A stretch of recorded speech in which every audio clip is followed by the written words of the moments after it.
Assalamualaikum warahmatullahi wabarakatuh. Saya Nadia Hikmaroza, NIM 1811020118 dari Fakultas Adab dan Humaniora Kampus UIN Imam Bonjol Padang pada semester 7 telah melakukan yang namanya penelitian lapangan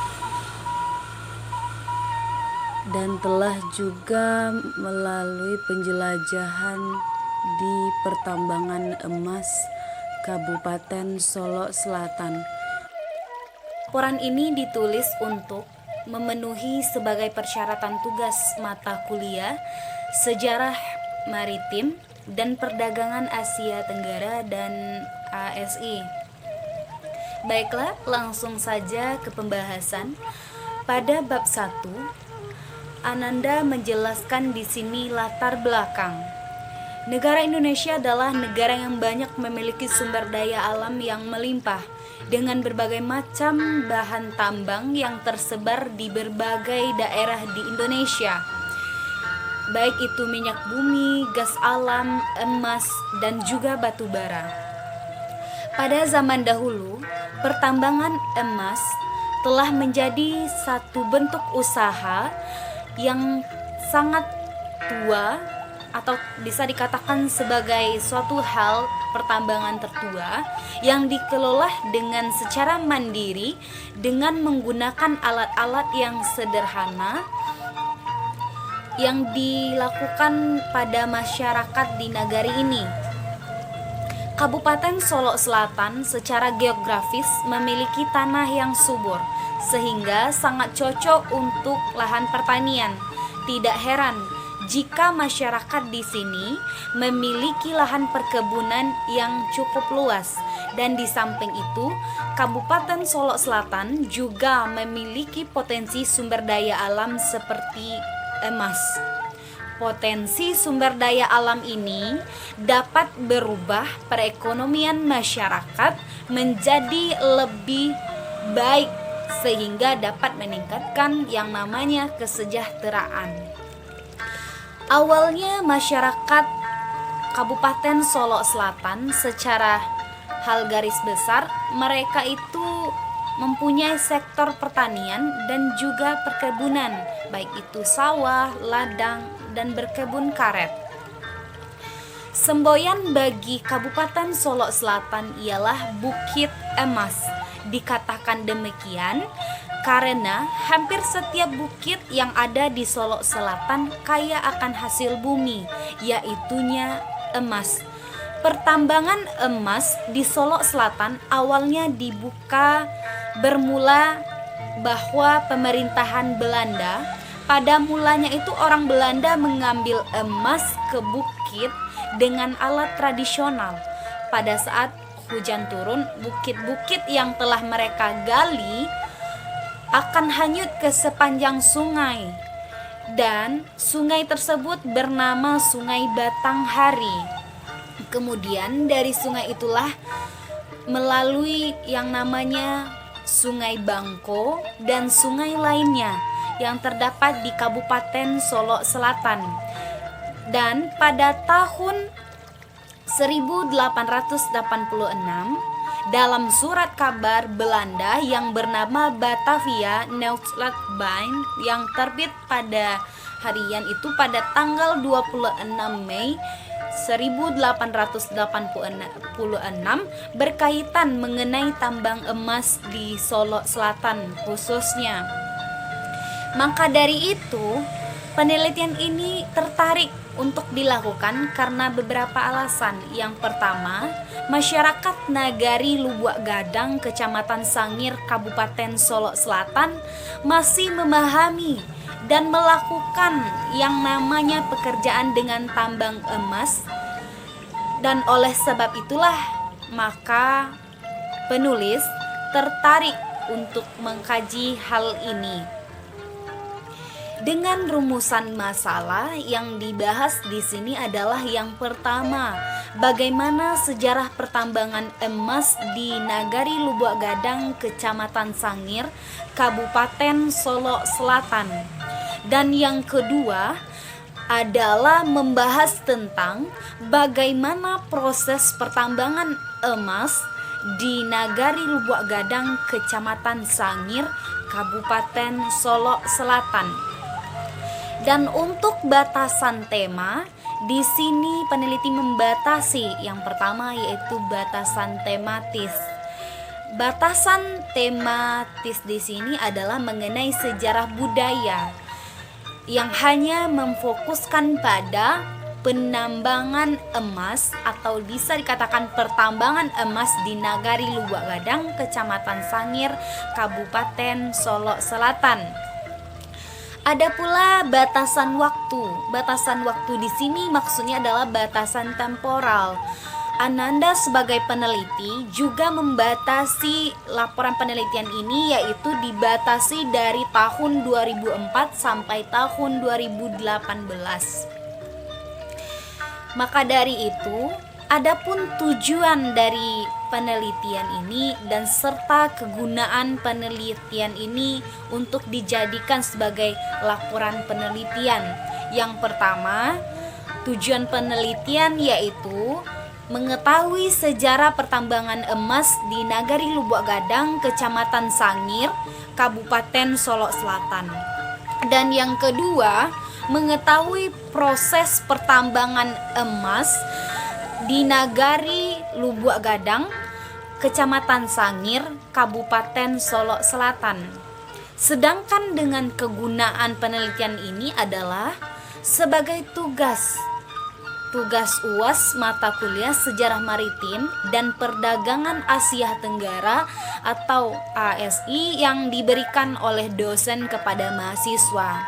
Dan karena itulah Ananda mengambil salah satu topik dengan pertambangan emas yang ada di Nagari Lubuk Gadang.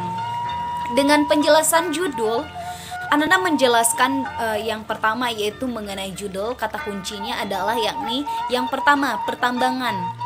Apa yang dikatakan sebagai pertambangan? Baiklah, Ananda akan menjelaskan.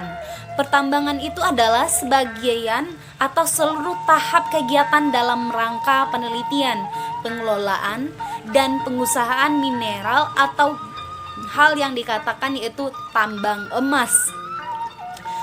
Dan yang kedua adalah emas. Emas di sini maksudnya adalah salah satu jenis barang tambang utama adalah emas. Bahkan bisa dibilang sebagai cadang kekayaan suatu negara. Emas dibuat menjadi suatu perhiasan dengan nilai jual yang sangat tinggi, bahkan harganya tidak pernah mengalami penurunan dan cenderung terus naik dan melonjak. Tidak jarang pula bahwa emas ini digunakan sebagai investasi bagi suatu negara, dan jangka panjang pun juga mencangkut dalam yang namanya tambang emas ini. Dan yang ketiga, Ananda juga menjelaskan bahwa di sini Nagari Lubuk Gadang adalah sebuah nagari yang berada di wilayah Kecamatan Sangir, Kabupaten Solok Selatan. Nagari ini terletak di atas permukaan laut dengan topografi bentangan alam yang bervariasi, dataran lembah yang bergelombang, berbukit dan bergunung yang merupakan rangkaian dari bukit barisan yang membujur dari utara ke selatan sepanjang pantai Sumatera Barat atau pantai Sumatera. Selanjutnya, metode penelitian yang Anda gunakan di sini adalah metode penelitian sejarah. Baiklah, tanpa memperpanjang, selanjutnya itu Ananda membahas tinjauan kepustakaan. Sebelum penelitian mengangkat topik tentang hal ini, peneliti membaca beberapa literatur yang berkenaan dengan hal kaitannya tentang pertambangan yang mendekati dengan hal judul ini. Dan juga Ananda membaca jurnal yang ditulis, salah satunya adalah oleh Putri Eka Vidya tentang ketambangan emas ilegal di Jorong Durian, Simpang Nagari Koto Nen Limo di bawah-bawah Kecamatan Koto Kabupaten Damasraya. Hal inilah yang membuat penelitian ini tertarik untuk dikaji juga salah satunya. Baiklah, untuk selanjutnya kita masuk ke dalam pembahasan. Yang pertama, sesuai dengan rumusan masalah dari laporan penelitian yang Anda tulis ini adalah Anda membahas tentang sejarah pertambangan emas di Nagari Lubuk Gadang, Kecamatan Sangir, Kabupaten Solok Selatan. Nagari Lubuk Gadang merupakan salah satu daerah atau wilayah di dunia yang mempunyai banyak kekayaan alam yang dapat digunakan dan juga dapat diperbaharui maupun tidak dapat diperbaharui. Jenis kekayaan alam yang tidak dapat diperbaharui tersebut maksudnya di sini dengan contoh adalah sumber daya alam yang dapat diperbaharui itu adalah berupa tambang emas pun juga termasuk. Dan wilayah Nagari Lubuk Gadang ini terdapat beberapa pertambangan emas yang dikelola oleh masyarakat untuk meningkatkan kesejahteraan hidup mereka dan meningkatkan pendapatan ekonomi mereka. Pertambangan emas ini dilakukan awal mulanya adalah secara tradisional yang dikenal dengan namanya di Nagari Lubuk Gadang. Sesuai dengan penelitian yang Ananda lakukan, dikatakan di sana adalah dulang emas yang dilakukan oleh masyarakat yang bermukim di sekitar kawasan yang ada di Nagari Lubuk Gadang, Kecamatan Sangir, Kabupaten Solok Selatan. Sebagian besar ekonomi masyarakat di sini dari penghasilan tambang emas karena hal pendapatan yang dapat lebih besar dibandingkan pekerjaan-pekerjaan lainnya. Pertambangan emas yang ada di Nagari Lubuk Gadang, Kecamatan Sangir, Kabupaten Solok Selatan merupakan tambang emas ilegal yang ada dampak positif dan ada juga dampak negatifnya. Awal mula sejarah pertambangan emas di Solok Selatan ini bermula pada awalnya dibuka oleh pemerintahan Belanda, yang pada mulanya orang Belanda itu mengambil emas ke bukit dengan cara hal-hal menggunakan alat-alat tradisional. Ketika itu, pada saat hujan turun, bukit pun yang telah mereka gali akan hanyut ke sepanjang sungai, dan sungai tersebut dikatakan sebagai sungai yang dinamakan yaitu Sungai Batanghari, Sungai Bangko, dan sungai lainnya. Namun yang paling terkenal di sini adalah sebagai hal suatu sejarah maritim yang dapat diambil adalah Sungai Batanghari. Selanjutnya, tambang emas di Solok Selatan setelah kepergian Belanda itu mulai dibuka pada tahun 1992, bermula dari orang-orang Lubuk Ulang Aliang, Kecamatan Sangir, Batanghari, Kabupaten Solok Selatan, yang dilakukan penambangan emas di sekitar Sungai Batanghari tersebut. Yang awalnya mereka hanya mendulang emas menggunakan alat-alat tradisional seperti mandompeng bahasa Minang, atau disebut dompeng, mesin yang digunakan dalam penambangan emas. Dan kemudian ada juga dikatakan di sini bahwa disalang. Disalang di sini maksudnya adalah suatu alat penyaringan emas berbentuk persegi yang panjangnya dilapisi oleh karet, sabut kelapa, dan juga ijuk. Kalau bahasa Nagari Lubuk Gadang, Kecamatan Sangir ini adalah ijuk. Seiring dengan hal tersebut, berlanjutlah hingga ke wilayah Sangir serta kawasan yang ada di sekitarnya. Dan pada tahun 2018, WNA asal Cina juga kembali melakukan pertambangan emas ilegal di Solok Selatan. Hal tersebut terbukti bahwa hal tambangan emas ilegal ini ketika ditandatangani keberadaannya itu adalah lokasi tambang emas rakyat yang tidak menunjukkan paspor atau visa aslinya.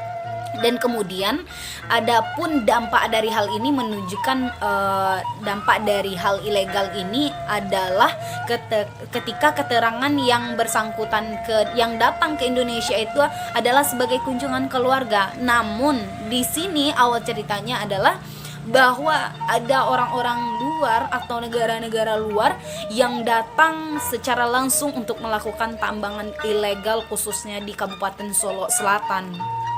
Namun tidak hanya warga Cina yang melakukan pertambangan ilegal di Solo Selatan, dan juga ditelusuri di hal latar belakang ke belakang yang terjadi, bahwa terlihat pada tahun 2011 itu ada tenaga kerja asing asal Tiongkok yang diduga bahwa ada 4 orang tersangka juga tertangkap dan diamankan oleh kepolisian Kapolres Kabupaten Solo Selatan terkait dengan tambang ilegal ini.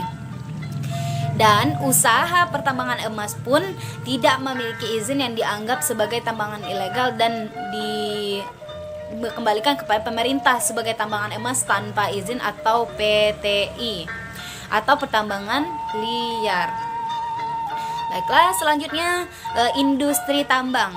Industri tambang emas memang banyak efek positif dan efek negatif bagi masyarakat sekitarnya maupun masyarakat yang bekerja sebagai hal berprofesi penambang emas di lahan tersebut. Dan yang kedua, bahasan yang Ananda bahas di sini dalam laporan penelitian Ananda adalah Ananda di sini membahas tentang proses pertambangan emas di Nagari Lubuk Gadang, Kecamatan Sangir, Kabupaten Solo Selatan. Emas merupakan salah satu batu alam yang memiliki penambangan terbesar di Indonesia. Mungkin dari hal kita sendiri bahwa juga mengetahui pentingnya hal emas itu ada demi membantu sumber daya alam bagi masyarakat. Pada awalnya, emas terbentuk bongkaran batu acak yang menyatu dengan jenis batuan alam lainnya. Karena itu dilakukanlah kemudian berbagai macam proses penambangan emas agar bisa mendapatkan hasil emas murni. Berikut adalah proses-proses pertambangan emas yang dapat Anda jelaskan. Satu adalah pertambangan emas. Melalui proses pertambangan emas ini, yang pertama yaitu sebelum terciptanya teknologi canggih, bahwasanya awal mula dilakukannya dengan cara alat tradisional yang memanfaatkan alat-alat sederhana. Dan yang kedua adalah proses pengelolaan emas. Kalau proses pengelolaan emas ini dimulai dengan yang namanya pendulangan emas. Kalau bahasa di Nagari Lubuk Gadang, Kecamatan Sangir, Kabupaten Solo Selatan ini mandulang, yang artinya bahwa kegiatan emas ini secara acak untuk kemudian dipisahkan dari hal manual dengan batuan, kemudian menjadi suatu emas murni yang dapat dilihat dan dapat dinikmati. Adapun tahap-tahap yang dilakukan dalam proses pengelolaan tambang emas ini, yang pertama yaitu tahapan pelidihan. Tahap pelidihan ini adalah proses pemisahan antara emas dengan kotoran-kotoran atau campuran senyawa kimia. Itu bisa dikatakan juga bahwa jika ada pencampuran antara tanah dan emas. Dan yang kedua adalah tahap pemekaran. Tahap pemekaran tahap pemekatan ini adalah tahap kedua yang suatu proses di sini maksudnya adalah proses penyaringan emas dengan tingkat kemurnian tertentu dengan naiknya dosis atau senyawa kimia yang dicampurkan. Jadi kalau proses yang ketiga adalah tahap pengembalian, yaitu merupakan tahapan akhir yang dilakukan dengan cara mengumpulkan emas murni yang diseleksi pada sebelumnya. Dan poin yang keempat yaitu adalah tahap pengeringan. Setelah dilakukannya beberapa tahap yang telah diuraikan di atas tadi, dilakukanlah dengan memasukkan campuran emas ke dalam alat yang bersuhu 120 derajat Celcius dengan tujuan menghilangkan kandungan air yang masih tersimpan. Maksudnya di sini adalah masih tersimpan, misalkan adanya air antara campuran air dengan emas yang masih terdapat di suatu hal pertambangan yang dilakukan oleh masyarakat di sini. Selanjutnya pada tahap kelima itu adalah tahap kalsinasi. Dikerjakan menggunakan tungku khusus. Adapun tungku khusus yang digunakan sebagai hal untuk bertujuan untuk melakukan dekomposisi namanya, atau panasan batuan campuran emas yang telah diproses pada sebelumnya. Selanjutnya yang tahapan yang ketujuh itu tahapan yang ke F, yaitu adalah tahapan pemanggangan. Pemanggangan di sini adalah dilakukan dengan hal suatu tahapan dengan suhu pemanggangan yang sesuai dengan titik didihnya emas. Dan yang selanjutnya adalah yang 8 adalah tahap pelaburan. Masuk tahap di sini adalah untuk melelehkan semua jenis batuan yang telah diproses tadi. Kemudian dilakukanlah yang namanya tahap peleburan. Dan yang selanjutnya itu adalah ada tahap pemurnian. Nah, tahap pemurnian di sini maksudnya adalah antara batu yang dianggap sebagai kotoran atau hal yang dapat dipisahkan secara sempurna antara emas dengan hal yang sebagai hal emas murninya dengan pengotoran ini, maksudnya itu dapat dipisahkan. Jadi terbentuklah emas murni yang hasilnya nanti yang dapat diekspor atau yang dapat dinikmati sebagai hal-hal oleh masyarakat yang melakukan kegiatan tambang. Selanjutnya dapat kita simpulkan di sini bahwa hal pertambangan adalah sangat penting dan kaya akan sumber daya alam, khususnya di Kabupaten Solok Selatan. Di sini adalah penambang emas terkaya di Solok Selatan, sudah ternama begitu jauh. Ada beberapa draft foto yang dapat Ananda sampaikan. Yang pertama yaitu lampiran saat penelitian itu. Yang pertama yaitu foto kendaraan yang dilakukan atau yang digunakan oleh para pekerja tambang menuju lokasi yang namanya adalah di sana mengatakan bahwa nama alat atau nama kendaraan yang digunakan adalah tempe. Tempe di sini adalah berupa biduk, tapi dia lebih di sini lebih besar daripada biduk kecil itu. Jadi masyarakat itu menamakan alat sebagai kendaraan untuk menuju ke lokasi itu adalah tempe. Dan yang kedua, Anda juga melampirkan bahwa ada foto-foto tempat lokasi pertambangan emas di sini sebagai tempat bekerja bagi para penambang emas di Nagari Lubuk Gadang, Kabupaten Solok Selatan ini. Dan selanjutnya, lampiran selanjutnya itu adalah foto para pekerja tambang dengan menggunakan alat mesin atau mesin cengkok, atau bahasa Minangnya mesin cangkuak kalau jika orang Nagari Lubuk Gadang ini mengatakan mesin cangkuak. Selanjutnya di sini ada pun foto-foto para penambang emas di saat pemisahan atau pengambilan dalam penyaringan antara pemisahan air kotoran, airan kotoran yang antara air tersebut dengan emas tersebut. Selanjutnya yang terakhir yaitu ada foto para petambang emas di saat mendulang. Nah, di saat mendulang ini masih menggunakan alat-alat yang tradisional, dan dulang di sini atau dikatakan sebagai piring ameh dalam bahasa Lubuk Gadang. Mungkin hanya sekian penjelasan Ananda. Jika ada salah dan janggalnya, saya mohon maaf. Dan banyak terima kasih Ananda ucapkan kepada dosen yang telah memberikan tugas laporan penelitian ini. Dan laporan penelitian ini sangat berguna bagi Ananda dan juga nantinya sebagai hal tugas ini. Baiklah, hanya sekian Ananda ucapkan. Terima kasih. Wassalamualaikum warahmatullahi wabarakatuh. Kepada teman-teman yang menonton video ini, jangan lupa subscribe and comment. Sekian, terima kasih.